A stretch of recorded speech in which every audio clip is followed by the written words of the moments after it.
Kenya's central bank has left its lending rate unchanged at 18%, saying inflation was still above the government's short-term target of 9% and that private sector credit growth had still not declined as required. Joining us now to review that decision is Sunil Sanga. He's independent financial analyst and he joins us from our Nairobi studios. Sunil, good evening and welcome. Tell me, was that the decision that you expected, the unchanged stance?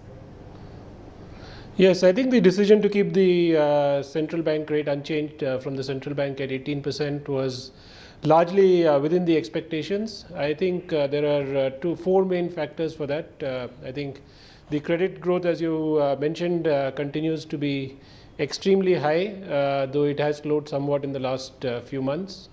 The second factor is the inflation, which though it has been falling for the last 4 months, it's still well above the central bank's target of 9%.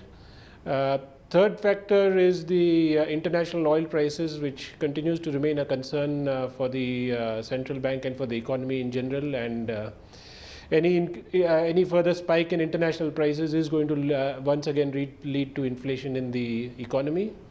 And I think the last factor is the rains, which are finally here in Nairobi, but the question remains whether they will be adequate and well distributed enough to actually impact the food prices as well as the electricity generation costs. So, given all these uncertainties, the rate remaining unchanged at 18% was not surprising. So I suppose it's a very fine balancing act that the central bank has to pursue, isn't it? Because at the same time, you raise all these factors that are positive and then you've got the risks. But the longer, of course, they hold out with the tight monetary stance that they've got at the moment, the bigger the danger that they will damage the economy going forward. Yes, I think if in the biannual credit policy statement, which the central bank released a couple of weeks ago, I think they did clearly allude to the fact that economic growth this year is going to slow down considerably, and I think this is just it's getting the other macroeconomic fundamentals back into line, which had gone off line in 2011, getting them back into line. And the cost of that is going to be economic growth in the current year. Yeah. So what's your call then? When do you see them beginning to make that cut? Because I think there is consensus that the next move is going to be down. But the question now is, when will that be? Some people have put out their next and said it's going to be the next meeting. What are you expecting?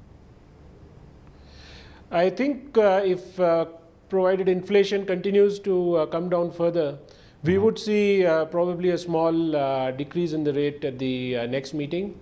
But again, I'm not expecting a very large move until the second half of the year. So we may see a further reduction till June of about 100 to 150 basis points. Yeah. But the sharper reduction is going to come in the second half of the year. Okay, let's talk about that second half of the year. In this cycle, at least during this cutting cycle, what sort of quantum are we expecting here in terms of the amount that they will have to take off that CBR rate of around 18%? I think any meaningful reduction in the CBR would see the CBR coming down to somewhere in the range of 12 to 14%.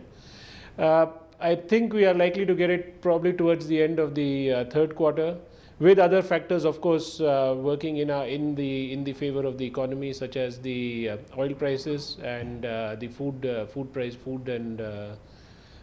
prices. If those two don't really, we don't see any adverse movement in those two factors, we could see the CBR coming down to a range of 12 to 14 by the third quarter. Indeed, so around 400 basis points, which would be a substantial move. Now, one of the criticism against the Central Bank of Kenya is, of course, if you go back a year ago, they were not cutting when people were, when they were raising rates, they were not raising rates when people were expecting them to be raising rates. And now it appears that the Central Bank has swung to the other side of the world. Is there a danger here that the Central Bank has gone over to the other side? It's another extreme compared to what we saw about a year ago.